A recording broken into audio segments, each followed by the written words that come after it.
નમસ્કાર વિદ્યાર્થી મિત્રો, આઈસીઈના યુટ્યુબ ચેનલ પર હું અનિતા જોન ફરી એક વખત તમારા બધાનું સ્વાગત કરું છું. આઈ હોપ તમે લાસ્ટ વિડીયો લેક્ચર આપણો જોઈ લીધો હશે, કારણ કે આજે એનો સેકન્ડ પાર્ટ લઈને આવી છું તમારી સામે. આપણે કરીએ છીએ ડિગ્રીઝ ઓફ એડજેક્ટિવ. હવે ડિગ્રીઝ ઓફ એડજેક્ટિવ જે લોકોએ પણ ફર્સ્ટ વિડીયો ના જોયો હોય એ લોકોને થોડું હું રિવિઝન કરાવી દઉં, પણ છતાં એક રિક્વેસ્ટ કરીશ કે સૌથી પહેલાં તમે એ વિડીયો જોઈ લો તો આજના વિડીયોમાં તમને વધારે ખબર પડશે. કારણ કે આપણે ડિગ્રીઝ ઓફ એડજેક્ટિવ કેટલી ડિગ્રીઝ છે વિશેષણમાં એ આપણે બધાને ખ્યાલ જ હશે. ફર્સ્ટ લેક્ચરમાં મેં કીધેલું છે. There are 3 degrees of adjective. Positive degree, એક જ નામની વાત થતી હોય.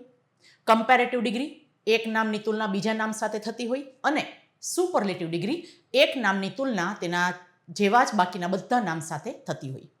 હવે આપણે આ જે લેક્ચર્સ ચાલુ કર્યા છે એમાં હું તમને એક ડિગ્રીનું વાક્ય બીજી ડિગ્રીમાં કેવી રીતે લખવું એ હું તમને શીખડાવી રહી છું. This is one of the most important points of any competitive exam. કોઈ પણ કોમ્પિટિટિવ એક્ઝામમાં આ 1 અથવા 2 માર્ક માટે ડેફિનેટલી આવે છે. ફિલ ઇન ધ બ્લેન્ક્સમાં આવી શકે અને ચેન્જ ધ ડિગ્રીઝમાં પણ આવી શકે. ઓકે, સો સૌથી પહેલાં આપણે શું જોયેલું કે તમારે જ્યારે એક ડિગ્રીમાંથી બીજી ડિગ્રીમાં વાક્ય બદલવાનું હોય ત્યારે 3 પોઈન્ટ્સ આપણે યાદ રાખવાના. વેરી ઇમ્પોર્ટન્ટ, લખી લેજો. એ 3 પોઈન્ટ્સ કયા છે?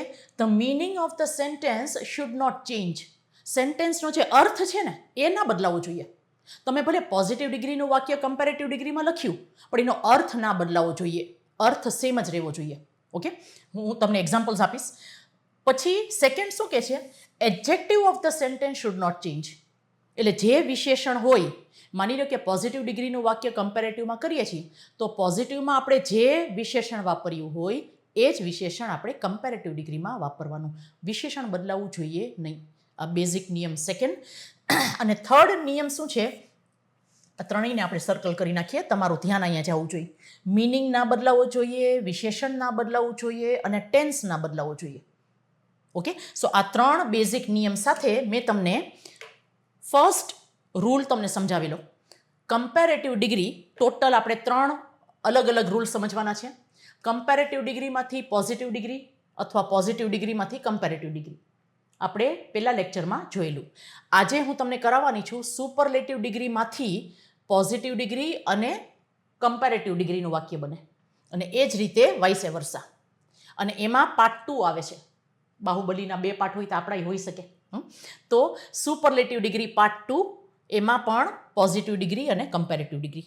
પણ નિયમ સેમ જ રહેશે. વાક્યનો અર્થ બદલાવવો જોઈએ નહીં, વિશેષણ બદલાવવું જોઈએ નહીં.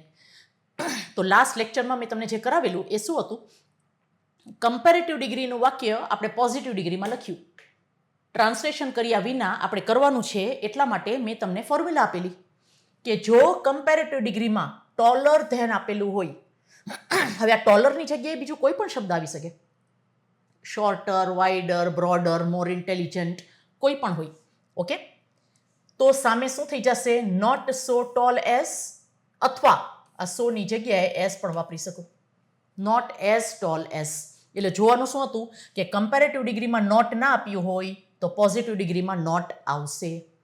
ઓકે, અને કમ્પેરેટિવ ડિગ્રીમાં જો નોટ આપ્યું હોય તો પોઝિટિવ ડિગ્રીમાં નોટ આવશે નહીં. તો તમારે આ ફોર્મ્યુલા ક્રોસ મલ્ટિપ્લિકેશન નહીં થાય, આ રીતે કરવાનું રહેશે. ફોર એક્ઝામ્પલ, આપણને વાક્ય આપ્યું હોય this room is smaller than that room. તો એનું આપણે આ તમે જોયું કઈ ડિગ્રી છે? Comparative degree. એમાંથી આપણે પોઝિટિવ ડિગ્રીમાં બદલવાનું હતું તો આપણે શું કર્યું હતું? વાક્યને ઉથલાવી નાખ્યું. તો ધેટ રૂમ આગળ આવી જશે. ધેટ રૂમ ઇઝ, અહીંયા નોટ નથી આપ્યું તો આપણે નોટ મૂકવું પડશે. અને પોઝિટિવ ડિગ્રી છે એટલે ER અને ધ્યાન તો નીકળી જશે. તો શું થઈ જશે? This room is not so small as this room. અને એ જ રીતે માની લો કે એમ કીધું છે this room is not smaller than that room. તો આપણે કેવી રીતે લખવાનું રહેશે? That room is as small as this room. આ આપણે ફર્સ્ટ લેક્ચરમાં કરેલું. ઓકે, તો આજના લેક્ચરમાં આપણે કરીશું superlative degree to comparative degree અને પોઝિટિવ ડિગ્રી. કારણ કે સુપરલેટિવ ડિગ્રીની નીચે 2 ડિગ્રીઝ આવે, કમ્પેરેટિવ અને પોઝિટિવ. ઓકે, તો આ આપણે યાદ રાખવાનું છે. હવે સૌથી પહેલાં હું તમને સમજાવી દઉં કે આ વાક્યો થશે કેવી રીતે. હવે સુપરલેટિવ ડિગ્રી એટલે શું?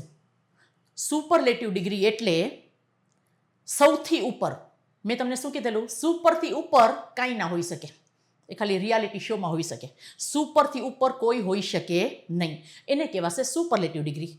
હવે માની લ્યો કે હું તમને એવું કહું કે cheetah is the fastest animal of the jungle. હવે આમાં કહેવા શું માગે છે કે જંગલમાં ઘણા બધા પ્રાણીઓ છે. ચીતા જંગલનું સૌથી ઝડપી પ્રાણી છે. સુપરલેટિવ ડિગ્રી થઈ ગયું, એનાથી ઉપર કોઈ ના હોઈ શકે. એનો મિનિંગ શું થાય છે કે ચીતા જેટલું બીજું કોઈ પ્રાણી ઝડપી નથી. તમે જુઓ હું શું બોલી. ચીતા જંગલનું સૌથી ઝડપી પ્રાણી છે. તો સુપરલેટિવ ડિગ્રીમાં ગુજરાતીમાં કયો શબ્દ આવે? સૌથી. સૌથી શબ્દ આવે એટલે સમજી જવાનું કે આ સુપરલેટિવ ડિગ્રી છે. Okay, cheetah is the fastest animal of the jungle. હવે આ સેમ વાક્ય મારે પોઝિટિવ ડિગ્રીમાં લખવાનું છે, પણ પોઝિટિવ ડિગ્રીમાં સૌથી તમને સંભળાવવું જોઈએ નહીં. તમને કરતા પણ ના સંભળાવવું જોઈએ, કારણ કે કરતા એ કમ્પેરેટિવ ડિગ્રીનો શબ્દ છે. તો હવે તમે ફરીથી સાંભળજો. હું સુપરલેટિવ ડિગ્રીનું વાક્ય બોલીશ અને પછી એ જ વાક્ય પોઝિટિવ ડિગ્રીમાં બોલીશ. વાક્યનો અર્થ બદલાવવો જોઈએ નહીં, વિશેષણ બદલાવવું જોઈએ નહીં. હવે સાંભળજો. પહેલા સુપરલેટિવ ડિગ્રી. ચીતા જંગલનું સૌથી ઝડપી પ્રાણી છે. Superlative degree. હવે હું પોઝિટિવ ડિગ્રીમાં બોલું છું. જંગલનું બીજું કોઈ પ્રાણી ચીતા જેટલું ઝડપી નથી. જંગલનું બીજું કોઈ પ્રાણી ચીતા જેટલું ઝડપી નથી. તો સૌથી ઝડપી કોણ રહ્યું? ચીતા. વાક્યનો અર્થ બદલાણો નહીં, વિશેષણ પણ બદલાણો નહીં. જંગલનું બીજું કોઈ પ્રાણી ચીતા જેટલું ઝડપી નથી.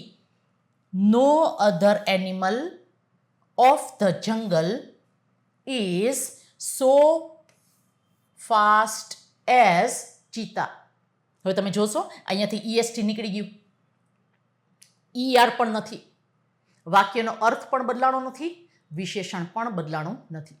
ચીતા જંગલનું સૌથી ઝડપી પ્રાણી છે. જંગલનું બીજું કોઈ પ્રાણી ચીતા જેટલું ઝડપી નથી. તમારે ટ્રાન્સલેશન નથી કરવાનું, તમારે ખાલી ટ્રાન્સલેશન સમજવાનું છે. પરીક્ષામાં આપણે ટ્રાન્સલેશન નહીં કરીએ. હું તમને એની કી આપી દઈશ, તમારે એ યાદ રાખવાની છે. ઓકે, ચાલો. પછી એ જ રીતે કમ્પેરેટિવ ડિગ્રી. તો કમ્પેરેટિવ ડિગ્રીમાં તમને શબ્દ સંભળાવવો જોઈએ, કરતા. હવે ફરીથી હું સુપરલેટિવ ડિગ્રી બોલીશ અને પછી કમ્પેરેટિવ ડિગ્રી બોલીશ. વાક્યનો અર્થ બદલાશે નહીં. હવે ફરીથી સાંભળજો. ચીતા જંગલનું સૌથી ઝડપી પ્રાણી છે. સૌથી ઝડપી પ્રાણી કોણ છે? ચીતા. હવે પોઝિટિવ ડિગ્રી સાંભળજો. જંગલનું બીજું કોઈ પ્રાણી ચીતા જેટલું ઝડપી નથી. Positive degree. હવે હું જે બોલું છું એમાં તમને કરતા સંભળાવવું જોઈએ. ચીતા જંગલના બધા પ્રાણીઓ કરતા ઝડપી છે. તો સૌથી ઝડપી કોણ છે? ચીતા. ચીતા જંગલનું સૌથી ઝડપી પ્રાણી છે. ચીતા જંગલના બધા પ્રાણીઓ કરતા ઝડપી છે. બંનેનો અર્થ સરખો જ થયો. સૌથી ઝડપી ચીતા જ રહ્યું. હવે cheetah is faster than any other animal of the jungle. સૌથી ઝડપી કોણ રહ્યું? ચીતા. હવે તમે જોશો આ ત્રણે ત્રણ વાક્યો અર્થ સરખા છે, વિશેષણ પણ સરખું છે અને ત્રણે ત્રણની ડિગ્રી અલગ અલગ છે. તો એક જ વાક્ય તમે ત્રણે ત્રણ ડિગ્રીમાં લખી શકો. તો હવે આપણે શું કરવાનું છે? આપણે ટ્રાન્સલેશન કરવાનું નથી. એટલા માટે હું તમને કી આપું છું કે સુપરલેટિવ ડિગ્રીમાં જ્યારે ધ ટોલેસ્ટ આપેલું હોય તો પોઝિટિવ ડિગ્રીનું વાક્ય નો અધરથી ચાલુ થશે. હવે આ જે બ્રેકેટમાં લખ્યું છે એ તમારા માટે ખૂબ જ જરૂરી છે. હું હમણાં તમને દેખાડીશ પરીક્ષામાં કઈ રીતે કામ આવશે. આ લખ્યું છે મેં સિંગ્યુલર નાઉન. સિંગ્યુલર નાઉન, કારણ કે નો અધર સાથે હંમેશા સિંગ્યુલર નાઉન આવે. સો નો અધર સિંગ્યુલર નાઉન અને સો ટોલ એઝ અથવા એઝ ટોલ એઝ. ઓકે, અને એ જ રીતે કમ્પેરેટિવ ડિગ્રીનું વાક્ય કરવું હોય તો આપણે શું કરવાનું? Taller than. હવે સાંભળજો, એની અધર સિંગ્યુલર નાઉન અથવા sorry all other plural noun. Sorry, plural noun. આટલું સમજાઈ ગયું? તો આપણે આ ફોર્મ્યુલા યાદ રાખવાની કે સુપરલેટિવ ડિગ્રીમાં ધ ટોલેસ્ટ આપેલું હોય તો પોઝિટિવ ડિગ્રીમાં નો અધરથી શરૂ થશે, એની બાજુમાં singular noun as tall as અથવા સો ટોલ એઝ, અને કમ્પેરેટિવ ડિગ્રીમાં taller than, any other singular noun અથવા ઓલ અધર પ્લુરલ નાઉન. હવે તમે જુઓ, આપણે થોડી પ્રેક્ટિસ કરીએ અને પછી હું તમને પરીક્ષામાં કઈ રીતે પૂછાય છે એ તમને દેખાડી દઉં. પહેલાં તમે વાંચી લ્યો. No other student of this class is so honest as you. આપણા ક્લાસનો કોઈ વિદ્યાર્થી તમારા જેટલો પ્રમાણિક નથી. એનો મિનિંગ શું થાય? તમે આપણા ક્લાસના બીજા કોઈ પણ સ્ટુડન્ટ કરતાં પ્રમાણિક છો. બીજા કોઈ પણ સ્ટુડન્ટ કરતાં અથવા બીજા બધા સ્ટુડન્ટ્સ કરતાં. તમારું ધ્યાન ક્યાં જવું જોઈએ? એની અધર છે તો સ્ટુડન્ટ અને ઓલ અધર છે તો સ્ટુડન્ટ્સ. વાક્યનો અર્થ બદલાણો નહીં. અને તમે આપણા ક્લાસના સૌથી પ્રમાણિક વિદ્યાર્થી છો. તમે આપણા ક્લાસના સૌથી પ્રમાણિક વિદ્યાર્થી છો. એનો મિનિંગ શું થયો? આપણા ક્લાસનો બીજો કોઈ વિદ્યાર્થી તમારા જેટલો પ્રમાણિક નથી. તમે બીજા બધા વિદ્યાર્થીઓ કરતાં પ્રમાણિક છો. 3 મિનિંગ સરખો જ છે. ઓકે, હવે હું તમને એક વાક્ય આપું, તમે તમારી રીતે કરો. ઓકે, ચલો પ્રેક્ટિસ. ફોર્મ્યુલા લખી લેવાની પછી પ્રેક્ટિસ કરવાની. હવે માની લો કે મેં તમને આવી રીતે આપ્યું છે, the Nile is longer than all other rivers of the world.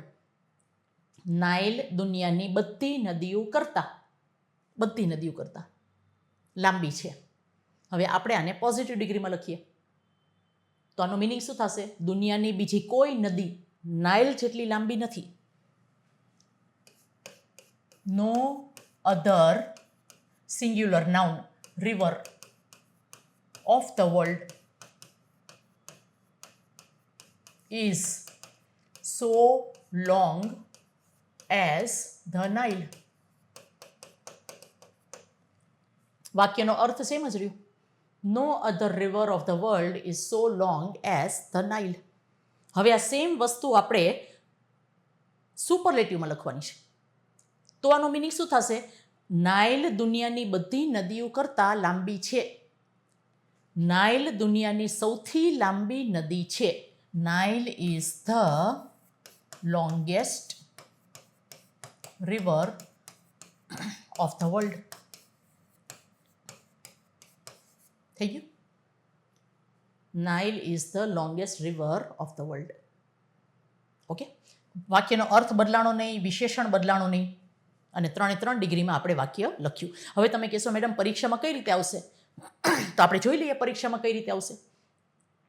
તમને ખાલી એટલું કીધું હશે, ઉપર ટાઇટલ ખાલી શું આપ્યું હશે? Change the degree. હવે તમે કહેશો કે મેડમ ચેન્જ ધ ડિગ્રી. હવે અહીંયા તો વાક્ય Gayle is more aggressive than any other batsman. તો આ તો કમ્પેરેટિવ ડિગ્રીનું વાક્ય છે. તો એમાંથી અમારે પોઝિટિવ કરવાનું કે સુપરલેટિવ કરવાનું? કારણ કે બેય થઈ શકશે. ઓકે, તો હવે આપણે જોઈએ કે આવા વાક્યો કઈ રીતે કરવાના.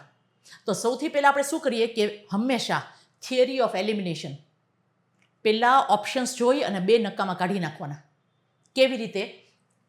અહીંયા આપ્યું છે Gayle is more aggressive than any other batsman. તો જો આ સુપરલેટિવ ડિગ્રીનું વાક્ય હોય તેમાં વન ઓફ નો આવે. ગેલ ઇઝ ધ મોસ્ટ એગ્રેસિવ આવે. અહીંયા વન ઓફ આપ્યું છે એટલે કાઢી નાખો. જો આ પોઝિટિવ ડિગ્રીનું વાક્ય બનાવવું હોય તો વેરી ફ્યુ નો આવે. અહીંયા નો અધર આવવું જોઈએ. આવવું જોઈએ ને? એઝ એગ્રેસિવ એઝ, તો અહીંયા નો અધર આવવું જોઈએ. વેરી ફ્યુ ના આવે એટલે કાઢી નાખો. હવે તમે જોશો અહીંયા આપ્યું છે નો અધર બેટ્સમેન, આ આવી શકે. Okay, no other batsman is so aggressive as Gayle, આ આવી શકે. Gayle is the most aggressive batsman, આ પણ આવી શકે. તો તમે કહેશો કે મેડમ બે સાચા જવાબ કેવી રીતે? તો ત્યારે તમારે ખાસ ધ્યાન રાખવાનું છે. તમારે કઈ વસ્તુઓ જોવાની છે એના ઉપર તમારું ધ્યાન દોરવા માંગુ છું. નો અધર સાથે સિંગ્યુલર નાઉન, તો આ સિંગ્યુલર નાઉન છે? હા છે. તો આ હોઈ શકે answer. Gayle is the most aggressive batsman. હવે અહીંયા ગેલ કેટલા છે? એક જ છે. તો અહીંયા મેન આવી શકે. ધેટ્સ વાય આન્સર આ નથી, મારો જવાબ આ છે. હવે તમે સમજો, જ્યારે આપણે બે નકામા કાઢી નાખીએ ને પછી બાકીના જે બે વધશે ને એ તમને બહુ હેરાન કરશે. એટલે એને તમારે ઝીણવટથી જોવાનું. આ ગેલ એક જ છે, તો અહીંયા મેન કેવી રીતે આવે? MAN આવવું જોઈએ.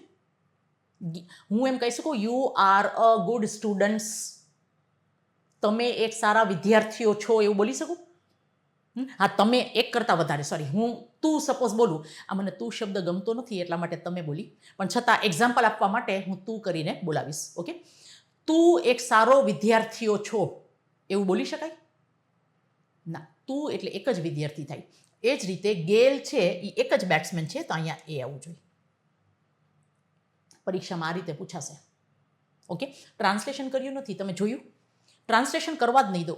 ઓકે, ટ્રાન્સલેશન કરશો ને ભાષાંતર કરશો સમજવા માટે. મેં તમને સમજાવ્યું બધું ગુજરાતીમાં, પણ તમારે નહીં કરવાનું પરીક્ષામાં. ચલો હવે આપણે સુપરલેટિવ ડિગ્રી પાર્ટ 2 જોઈ લઈએ. પાર્ટ 1 ને પાર્ટ 2 બે નજીકના છે, કાંઈ રોકેટ સાયન્સ નથી. હવે પાર્ટ 2. પાર્ટ 2માં શું કહે છે? આપણે ફરીથી ચિત્તાનું જ વાક્ય લઈએ, કારણ કે તમારા માઇન્ડમાં સરસ સેટ થઈ ગયું છે, એટલે મેં વાક્ય બદલાયું નથી. હવે આની પહેલાના વાક્યમાં મેં તમને કીધું કે ચિત્તા જંગલનું સૌથી ઝડપી પ્રાણી છે. આપણે શું કહ્યું હતું? ઘણા બધા પ્રાણીઓ છે, એમાં ચિત્તાભાઈ અહીંયા એકલા બેઠા છે, કારણ કે સૌથી ઝડપી છે. હવે પાર્ટ 2માં શું આવશે? Cheetah is one of the fastest animals. One of the fastest animals એટલે જંગલમાં ઘણા બધા પ્રાણી છે, પણ ચિત્તા સૌથી ઝડપી નથી. હરણ, ચિત્તા, સસલું, ઘણા બધા છે, 4-5 પ્રાણી છે કે જે સૌથી ઝડપી છે. ચિત્તા એમાંથી એક છે. એટલે આમાં કેવા શું માગે છે? Cheetah is one of the fastest animals of the jungle. ચિત્તા જંગલના સૌથી ઝડપી પ્રાણીઓમાંથી એક છે. એ સૌથી ઝડપી નથી, સૌથી ઝડપી પ્રાણીઓમાંથી એક છે. તો આનું હું જ્યારે પોઝિટિવ ડિગ્રી કરીશ ને ત્યારે હું નો અધર ના બોલી શકું. હું એમ ના કહી શકું જંગલનું બીજું કોઈ પ્રાણી ચિત્તા જેટલું ઝડપી નથી, તો આ બીજા 4 જણાને ખરાબ લાગે કે મેડમ અમે પણ તો છીએ. તો આપણે બીજું કોઈ નથી એવું નહીં બોલવાનું. આપણે શું બોલવાનું? જંગલના બહુ ઓછા પ્રાણી ચિત્તા જેટલા ઝડપી છે. જંગલના બહુ ઓછા પ્રાણી ચિત્તા જેટલા ઝડપી છે. કેવી રીતે થઈ જશે? Very few animals of the જંગલ. જંગલના બહુ ઓછા પ્રાણી ચિત્તા જેટલા ઝડપી છે. આર એઝ ફાસ્ટ એઝ ચિત્તા. વાક્યનો અર્થ બદલાણો નહીં. હવે કમ્પેરેટિવ ડિગ્રીમાં આપણે આની પહેલા શું બોલ્યા હતા? કે ચિત્તા જંગલના બધા પ્રાણીઓ કરતા ઝડપી છે. તો ફરીથી આ 4 જણાને ખરાબ લાગશે કે ના મેડમ અમે પણ છીએ. તો આપણે કેવી રીતે બોલવાનું? કે ચિત્તા જંગલના ઘણા બધા પ્રાણી, ઘણા બધા, બધા નહીં, ઘણા બધા. Okay, so cheetah is faster than many other animals of the jungle. એટલે ખાલી આપણે એટલું જ કરવાનું છે જ્યારે વાક્યમાં વન ઓફ ધ આપેલું હોય. ખાસ ધ્યાન રાખજો, વન ઓફ ધ પછી હંમેશા પ્લુરલ, હંમેશા પ્લુરલ. સામે ભલે એક ચિત્તા જ આપ્યું છે, પણ આટલા બધામાંથી એક છે એટલા માટે અહીંયા પ્લુરલ નાઉન આવશે. Okay, cheetah is one of the fastest animals. તો એનું જ્યારે આપણે પોઝિટિવ કરીએ તો નો અધર નહીં લખવાનું, વેરી ફ્યુ લખવાનું. અને નો અધર સાથે સિંગ્યુલર નાઉન હતું, વેરી ફ્યુ એક કરતાં વધારે છે એટલા માટે પ્લુરલ. અહીં છે ને બહુ ઓછા પ્રાણીઓ એટલા માટે અહીંયા પ્લુરલ નાઉન આવશે. એઝ ટોલ એઝ, અહીંયા સો નહીં આવી શકે કારણ કે હકારાત્મક છે. ઓકે, અને જ્યારે આપણે કમ્પેરેટિવ કરીએ તો શું થશે? Taller than. આપણે પહેલામાં શું લખ્યું હતું? એની અધર. અહીંયા આપણે લખવાનું મેની અધર. ઓલામાં આપણે લખ્યું હતું ઓલ અધર. અહીંયા શું લખવાનું? ઓકે, સો અહીંયા સોરી મચ નહીં આવે, અહીંયા મોસ્ટ આવશે. સોરી બેટા. ઓકે, સો ટોલર ધેન, મેની અધર અથવા મોસ્ટ અધર પ્લુરલ નાઉન્સ. આ ત્રણે ત્રણમાં પ્લુરલ નાઉન જ આવશે કારણ કે મેની અને મોસ્ટ સાથે હંમેશા પ્લુરલ આવે. તો આપણે હવે કેવી રીતે યાદ રાખશું આને? ચલો જોઈ લઈએ. પછી આપણે પરીક્ષામાં કઈ રીતે આવશે એ પણ જોઈ લેશું. ઓકે, હવે અહીં આપ્યું છે very few subjects are as interesting as maths.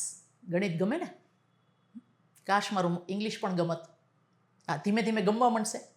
Okay, so very few subjects are as interesting as maths. તો આમાં શું કહે છે કે બહુ ઓછા વિષય મેથ્સ જેટલા ઇન્ટરેસ્ટિંગ છે. તો હવે આપણે એને કમ્પેરેટિવમાં કેવી રીતે લખશું? મેથ્સ ઇઝ મોર આવશે ને? મોર અને ધેન મોર ઇન્ટરેસ્ટિંગ ધેન. હવે તમે મને કહો ઓલ અધર આવશે કે મેની અધર આવશે?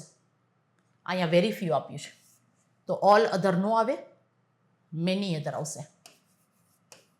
ફોર્મ્યુલા જોઈ લો. મેની અધર અને પ્લુરલ નાઉન સબ્જેક્ટ્સ. ઓકે, પેલાની જેમ જ છે પણ આપણે ખાલી એનીની જગ્યાએ મેની કરી નાખવાનું છે અને એક વચનની બદલે બહુવચન કરવાનું છે. અને એ જ રીતે આપણે સુપરલેટિવ ડિગ્રીમાં લખીએ. Maths is the most interesting નહીં કારણ કે અહીંયા વેરી ફ્યુ આપ્યું છે. વન ઓફ ધ એટલું જ કરવાનું છે. One of the most interesting બહુવચન સબ્જેક્ટ્સ. ભલે મેથ્સ એકની જ વાત કરીએ છીએ પણ કારણ કે અહીંયા વન ઓફ આપ્યું છે ને, વન ઓફની બાજુમાં હંમેશા પ્લુરલ નાઉન જ આવે. ઓકે, તો આ રીતે આપણે કરવાના રહેશે. હવે આપણે જોઈએ પરીક્ષામાં કઈ રીતે આવશે. ચલો લેટ અસ સી. ઓકે, પહેલા તમારી પાસે એક પ્રેક્ટિસ કરાવવાની ને મારે. સો કમ્પેરેટિવ ડિગ્રીમાં શું લખ્યું છે મેં? Kapil Sharma is more successful than. અહીંયા મોસ્ટ આપ્યું છે, એની અધર નથી આપ્યું. એની અધર આપ્યું હોત તો નો અધરથી ચાલુ થાત. અહીંયા મોસ્ટ આપ્યું છે તો આપણે પોઝિટિવ ડિગ્રી કેનાથી ચાલુ કરવાનું? વેરી ફ્યુ, પછી શું છે? Very few TV stars. Very few TV stars are as successful as Kapil. Okay, very few TV stars are as successful as Kapil Sharma. Positive degree. કારણ કે મોસ્ટ અધર આપ્યું છે તો અહીંયા વેરી ફ્યુ. અહીંયા માની લ્યો કે ઓલ અધર આપ્યું હતું, ઓલ અધર, તો અહીંયા આપણે લખત નો અધર. એ ફોર્મ્યુલા લાસ્ટમાં તમને એક જ સાથે આપી દઈશ. હવે આપણે લખવાનું છે કપિલ શર્મા ઇઝ, મને સુપરલેટિવ ડિગ્રી કીધું છે તો ધ મોસ્ટ સક્સેસફુલ આવશે કે વન ઓફ ધ? અહીંયા વેરી ફ્યુ આપ્યું છે એટલે one of the. One of the most successful TV stars. બહુવચન. Okay, one of the most successful TV stars. Done. તો આ રીતે આપણે પ્રેક્ટિસ કરવાની. હા, હવે હું તમને એક એક્ઝામ્પલ આપી દઉં પરીક્ષામાં કઈ રીતે પૂછાય છે. ચલો હવે તમને ખ્યાલ પડી જવો જોઈએ. હવે ફરીથી આપણે ગેલને જ લેશું કારણ કે માઇન્ડમાં ફિટ થયેલું હોય ને. ગેલ ઇઝ મોર એગ્રેસિવ ધેન, પેલા વાક્યમાં આપ્યું હતું એની અધર બેટ્સમેન અને અહીંયા મેં શું કરી નાખ્યું છે? Many other batsman. હવે મેની અધર આપ્યું છે તો આ નો અધર તો આવી ના શકે એટલે કાઢી નાખો. અહીંયા મેની આપ્યું છે તો અહીંયા નો અધર નો આવે, વેરી ફ્યુ આવે. ઓકે, અને ધ મોસ્ટ નો આવી શકે, કાઢી નાખો. કારણ કે મેની અધર સાથે ધ મોસ્ટ નો આવે, વન ઓફ ધ આવે. તો હવે મારે જોવું છે અહીંયા વન ઓફ ધ આપ્યું છે અને અહીંયા વેરી ફ્યુ આપ્યું છે. તો ચલો હવે તમે વિચારો કે આપણે શું ચેક કરવાનું? જ્યારે બે એક સરખા સાચા આન્સર આપેલા હોય તો શું ચેક કરશો? પ્લુરલ નાઉન છે એ બધું ચેક કરીએ ને. તો Gayle is one of the most aggressive, અહીંયા શું જોઈએ? પ્લુરલ નાઉન, એટલા માટે અહીંયા મેન આવવું જોઈએ. એટલે લોચા અહીંયા છે, આ કાઢી નાખીએ. હવે ક્રોસ વેરીફાઈ કરી લઈએ. વેરી ફ્યુ પછી MEN પરફેક્ટ છે. Very few batsmen are as aggressive as Gayle, મારો જવાબ આ છે. 3 ખોટા નીકળી જાય પછી પણ તમારો આન્સર સાચો છે કે નહીં એ ચેક કરી લેવાનું. હા, નહીંતર પછી નન ઓફ ધ અબાઉ પણ આવી શકે, એટલા માટે. તો આ સમજાઈ ગયું કેવી રીતે છે. હવે હું તમને એક શોર્ટમાં એક જ પેજ ઉપર લખી નાખું, કારણ કે સુપરલેટિવ ડિગ્રી પાર્ટ 1 અને પાર્ટ 2 એમાં ઘણા લોચા થશે. તો આપણે એક જ પાર્ટમાં લખી નાખીએ, એક જ પેજમાં. શું લખશું આપણે? આને લખી નાખીએ પાર્ટ 1, ઓકે, અને આને લખી નાખો પાર્ટ 2. બહુ શોર્ટમાં લખી નાખવાનું કે જ્યારે પોઝિટિવ ડિગ્રીમાં નો અધર આપ્યું હોય તો કમ્પેરેટિવ ડિગ્રીમાં એની અધર અથવા ઓલ અધર આવવું જોઈએ, અને સુપરલેટિવ ડિગ્રીમાં ધ ટોલેસ્ટ આવવું જોઈએ. અને એ જ રીતે જો પોઝિટિવ ડિગ્રીમાં વેરી ફ્યુ આપ્યું હોય તો કમ્પેરેટિવ ડિગ્રીમાં મેની અધર અથવા મોસ્ટ અધર આવવું જોઈએ. વેરી ફ્યુ તો મેની અધર અથવા મોસ્ટ અધર, અને સુપરલેટિવ ડિગ્રીમાં વન ઓફ ધ. તો આટલું જ આપણે યાદ રાખવાનું છે. નો અધર, એની અધર, ઓલ અધર અથવા ધ, અને વેરી ફ્યુ, મેની અથવા મોસ્ટ અધર, અને વન ઓફ ધ. બસ આટલું તમે યાદ રાખી લ્યો ને તો 1 માર્ક રોકડો છે. મેં ટ્રાન્સલેશન કરીને તમને સમજાવ્યું નથી, ખાલી શરૂઆતમાં મેં તમને ટ્રાન્સલેશન કરીને સમજાવ્યું. આ એકેય વાક્યો આપણે ટ્રાન્સલેશન કરવાના નથી, કારણ કે જો 4 ઓપ્શનમાં હું ટ્રાન્સલેશન કરીશ તો તમને યાદ જ પડશે. આઈ હોપ મારું એક્સપ્લેનેશન તમને સમજાઈ ગયું હશે. પણ જ્યારે વાક્ય 4 ઓપ્શન સાથે લઈને બેઠા હો ત્યારે એને ગુજરાતીમાં સમજવાની બિલકુલ જરૂર નથી કે આમાં કેવા શું માગે છે. ઓકે, સો આઈ હોપ તમને આજનો લેક્ચર ગમ્યો હશે. બહુ સારા સારા કમેન્ટ્સ આપો છો. I am really happy. Thank you so much. અને તમે જે રીતે મને એડવાઇસ આપો છો એ રીતે હું તમારા માટે લેક્ચર્સ લઈને આવું છું. તમારે બીજું કાંઈ પણ નવું શીખવું હોય તો તમે મને કહી શકો છો, નહીંતર હું મારી રીતે જે પણ, હવે PSIની પરીક્ષા આવવાની છે, સો હવે મારું આખું ફોકસ એના ઉપર છે. અને PSIની એક્ઝામમાં આવે એટલે એ બિન સચિવાલયમાં પૂછાય છે. ખાલી લેવલ ઓફ ડિફિકલ્ટી થોડી અલગ અલગ હોય. આ બધા ટોપિક્સ તમને કોઈ પણ પરીક્ષામાં તમને કામ આવશે. ઓકે, સો હા, બને એટલું તમે શેર કરો, મિત્રોને શેર કરાવો, એ લોકોના આશીર્વાદ લો, અને નેક્સ્ટ લેક્ચર સુધી મને રજા આપો. જય હિન્દ, જય ભારત.